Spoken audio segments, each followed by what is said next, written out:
السلام علیکم ورحمۃ اللہ۔ الحمد للہ وکفا وسلام علی من لا نبی بعد۔ اللہ مہربان کے فضل و کرم سے ہمارا آج کا سبق سورہ البقرہ کی آیت نمبر 84 اور 85 ہوگا، 84 اور 85۔ اعوذ باللہ من الشیطان الرجیم، بسم اللہ الرحمن الرحیم۔ ثم پھر، انتم نہیں، یہاں سے نہیں، 84 سے۔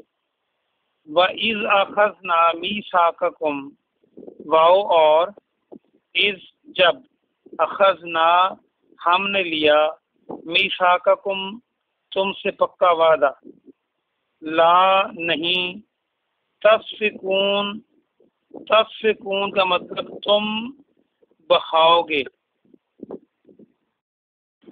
دماءکم اپنا خون، تم آپس میں خون نہیں بہاؤ گے۔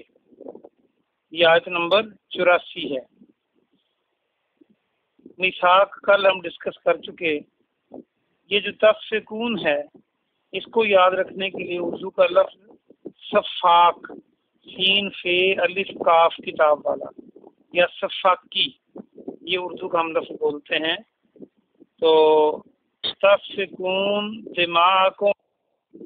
دماء خون کو کہتے ہیں، تم آپس میں خون نہیں بہاؤ گے، ولا نہ تخرجون تم خارج کرو گے۔ یہ خارج اور داخل آپ پہلے پڑھ چکے ہیں۔ انفسکم اپنی جانوں کو، یعنی اپنوں کو، من دیارکم من سے دیار وطن، کم تمہارے، اپنے وطن سے نہیں نکالو گے۔ یہ دیار کو یاد رکھنے کے لیے ہم دیار غیر بولتے ہیں اس بندے کے لیے جو بیرون ملک ہو، جو اپنے وطن میں نہ ہو، اسے دیار غیر میں کہتے ہیں اردو میں۔ تو تم اپنوں کو اپنے وطن سے نہیں نکالو گے۔ ثم اقرار تم نے اقرار کیا۔ اقرار کو غور سے دیکھیں تو الف کاف رے اور آگے ایک الف اور لگا دیں اور آخری رے، اقرار بن جائے گا، وعدہ، اقرار کرنا۔ ثم اقرار پھر تم نے اقرار کیا، وانتم تشہدون اور تم اس کے گواہ ہو۔ تشہدون ہم اردو میں شہادت بولتے ہیں گواہی کے لیے، شہادت کہ فلاں بندے نے کچہری میں آ کر شہادت دی۔ ثم پھر، انتم تم، ہؤلائی وہ لوگ ہو، تقتلون تم قتل کرتے ہو۔ تقتلون کو غور سے دیکھیں تو جو روٹ ورڈ ہے کاف تے اور لام، یہ اس میں موجود ہے۔ قتل کسی بندے کو جان سے مارنے کو کہتے ہیں۔ تقتلون انفسکم تم اپنوں کو قتل کرتے ہو، وتخرجون اور تم نکالتے ہو، خارج کرتے ہو، فریقم گروہ کو، فریق کو، یہ پہلے آپ پڑھ چکے ہیں، منکم اپنے ہی، تم اپنے ہی ایک گروہ کو نکالتے ہو، من دیارہم ان کے وطن سے۔ تظاہرون چڑھائی کرتے ہو تم، علیہم ان پر، بالاسم گناہ کے ساتھ، اسم جو ہے الف سے میم، اسم کے معنی گناہ، اور الف سین میم اسم اور ہوتا ہے، اسم فعل حرف جو ہوتا ہے، تو سین گناہگار کو کہتے ہیں۔ بالاسم والعدوان اور زیادتی، عدوان زیادتی، تم چڑھائی کرتے ہو ان پر گناہ اور زیادتی سے۔ وَإِن یاتوکم واو اور ان اگر، یاتوکم تمہارے پاس وہ آئیں، اسارا اسیر بن کر، قیدی بن کر، السین یہ رے اسیر کہتے ہیں قیدی کو، تو فادوہم تو تم فدیہ دیتے ہو ان کا، تو فادو کو اگر دیکھیں تو فا اور دال آگے یہ لگا دیں تو فدیہ بن جاتا ہے جو جنگ کے دنوں میں دیا جاتا ہے قیدیوں کے لیے۔ واہ ہوا اور وہ محرم حرام تھا، علیکم تم پر، اخراجہم ان کو خارج کرنا، ان کو نکالنا ہی تمہارے اوپر حرام تھا۔ افتؤمنون کیا تم ایمان لاتے ہو، ببعض الکتاب کتاب کے بعض حصوں پر، بعض چند، الکتاب سے مراد تورات، وتکفرون اور تم کفر کرتے ہو، انکار کرتے ہو، ببعض بعض حصوں کا، فما پس نہیں ہے، جزاء بدلہ، جزا، من یفعل جو کوئی ایسا کرے، یفعل کو دیکھیں فی عین لام موجود ہے، فعل ہم کسی کام کو کہتے ہیں، جو کوئی ایسا کرے، ذالکا یہ، منکم تم سے، الا مگر خزیٌ رسوائی، تو نہیں ہے اس کا بدلہ مگر رسوائی، جو کوئی ایسا کام کرے، فی الحیات الدنیا اس حیات میں جو دنیا کی ہے، دنیا کی زندگی میں،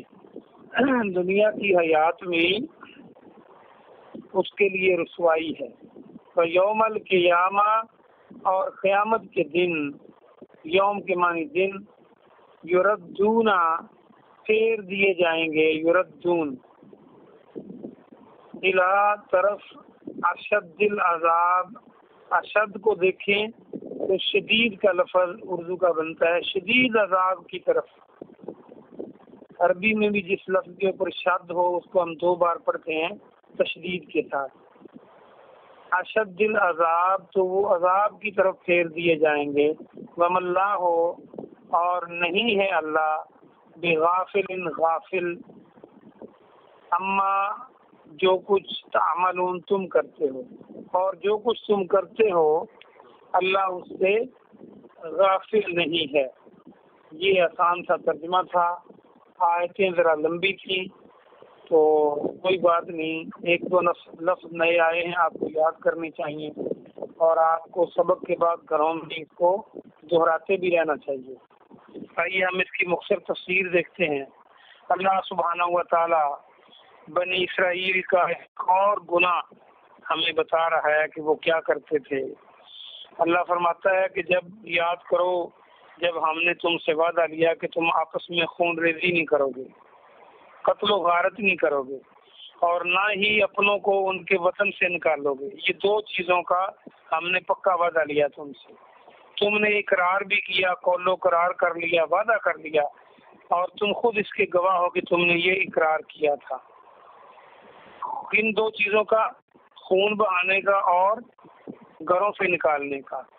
اللہ فرماتا ہے پھر تم وہی ہو جنہوں نے اپنوں کو قتل بھی کیا، اور پھر ایک گروہ کو تم نے گھروں سے نکالا، اور تم چڑھائی کرتے ہو، برائی میں ساتھ دیتے ہو، گناہ اور زیادتی کے ساتھ۔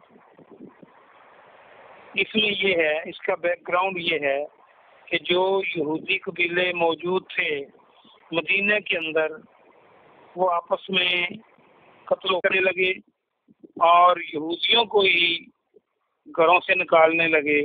دوسرے یہودی جو ان کے قبیلے سے، جن کے ساتھ ان کا معاہدہ امن ہوتا تھا، وہ مشرکین کے دو قبیلے مدینے کے اندر، اوس اور خزرج، اور یہ اسلام لانے سے پہلے یقینی بات ہے مشرک تھے، اور یہ جو یہودی تھے یہ اہل کتاب تھے، تو یہودیوں کے کچھ قبائل کا معاہدہ اوس سے تھا اور کچھ کا خزرج سے تھا۔